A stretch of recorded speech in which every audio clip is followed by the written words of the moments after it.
Germany ने मस्जिदें तोड़नी start कर दी है। In full view of television cameras, Germany's police raided this mosque in Hamburg. The German government says it's a front for Iran.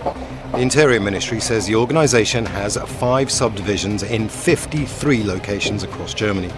Muslim organisation को ban करना start कर दिया है। Germany's Interior Ministry said it had placed a ban on the Islamic Center Hamburg and its subsidiary organizations on Wednesday. Germany की सभी intelligence agency active हो गई है जर्मनी में बढ़ते इस्लामिक कट्टरवाद को जड़ से खत्म करने के लिए। They support a radical form of Islam and reject democracy and freedom. Salafists. It's one of the fastest growing branches of Islam in Germany. That's what the Federal Domestic Intelligence Service says.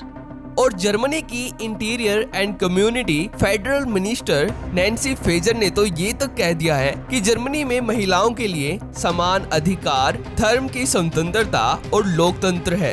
हम Islamic आतंकवादियों के खिलाफ और यहूदियों से नफरत करने वालों के खिलाफ कड़ी कार्रवाई करते हैं। जो कोई भी जर्मनी में इस्लामिक स्टेट चाहता है वह जर्मनी में गलत जगह पर आ गया है। It is now certain that the Islamic Center Hamburg acts and is directed against our constitutional order. That is why we are applying one of the sharpest weapons of our law to ban this organization.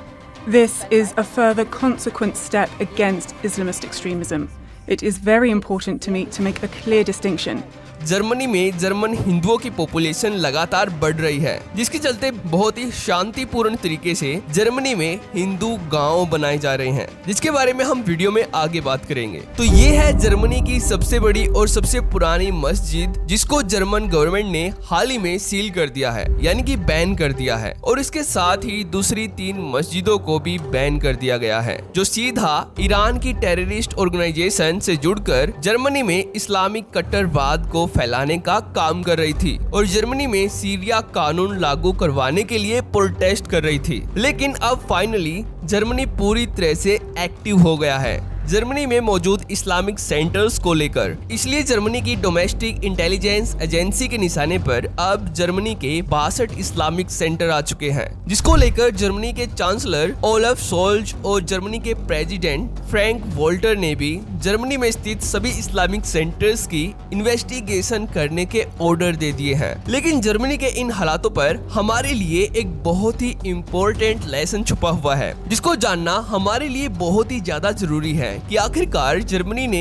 ऐसी क्या गलती कर दी जिसके कारण आज Germany को अपने ही शांतिपूर्ण देश में इस्लामिक कट्टरवाद का सामना करना पड़ रहा है और अपने ही लॉ एंड ऑर्डर को मेंटेन करने के लिए मुश्किलों का सामना करना पड़ रहा है। तो ये थी जर्मनी की सबसे बड़ी और पहली गलती, यानी कि जब दूसरे यूरोपियन देश मिडिल ईस्ट के देशों से जैसे कि सीरिया, अफगानिस्तान, ईरान, इराक और तुर्की से आए हुए विशेष समुदाय के रिफ्यूजीज को अपने देशों में शरण देने से मना कर रहे थे, तब जर्मनी ने इन रिफ्यूजीज को जर्मनी में बसने का खुशी खुशी न्योता दिया। और केवल इतना ही नहीं बल्कि मिडिल ईस्ट के देशों से आए हुए इन इमिग्रेंट्स के लिए जर्मनी के एयरपोर्ट्स और रेलवे स्टेशंस पर इनका खास तरीके से वेलकम भी किया गया।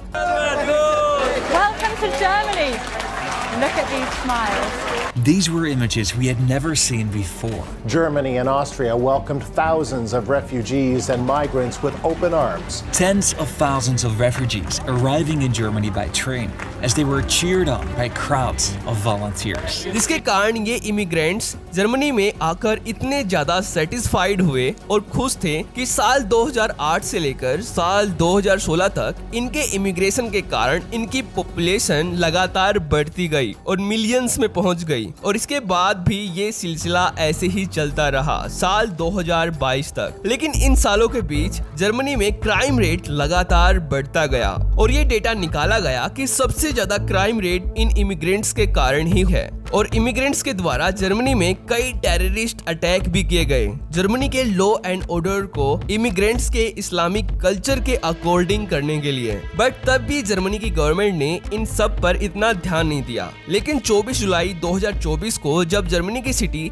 हैम्बर्ग में इस्लामिक सेंटर हैम्बर्ग, जिसको शॉर्ट में IZS भी कहा जाता है, जब जर्मनी की डोमेस्टिक इंटेलिजेंस एजेंसी को इस सेंटर का लिंक ईरान की इस्लामिक मिलिटेंट ऑर्गेनाइजेशन पॉपुलेशन के साथ मिला तो तभी इन्होंने जर्मनी की गवर्नमेंट को इन्फॉर्म करके जर्मनी के 4 मुख्य और बड़ी मस्जिदें बैन करवा दी। जिसके बाद अब जर्मनी को ये समझ में आ गया है कि उन्होंने अपनी गलती की कितनी बड़ी कीमत चुकानी पड़ी है अपने पूरे देश को खतरे में डालकर। और जर्मनी की इंटीरियर मिनिस्टर नैन्सी फेजर ने ये कहा कि आज हमने IGH पर प्रतिबंध लगा दिया है जो जर्मनी में इस्लामीवादी चरमपंथी विचारधारा को बढ़ावा देता था। तो यहाँ से हम आसानी से जर्मनी की इन गलतियों को समझ सकते हैं कि कैसे जर्मनी ने खुद के पैरों पर ही कुल्हाड़ी मारी, जिसका खामियाजा अब इनको भुगतना पड़ रहा है। लेकिन यहाँ पर हमारे लिए ध्यान में रखने वाली एक बात और ये है कि जर्मनी में हिंदुओं की पॉपुलेशन भी लगातार बढ़ रही है, पर जर्मनी के हिंदुओं ने कभी भी ऐसे कामों को बढ़ावा नहीं दिया जिससे जर्मनी में प्रॉब्लम क्रिएट्स हो, बल्कि 1970 से श्रीमद् भगवत गीता के माध्यम से ये जर्मन हिंदू जर्मनी में शांति और मानव कल्याण का संदेश दे रहे हैं।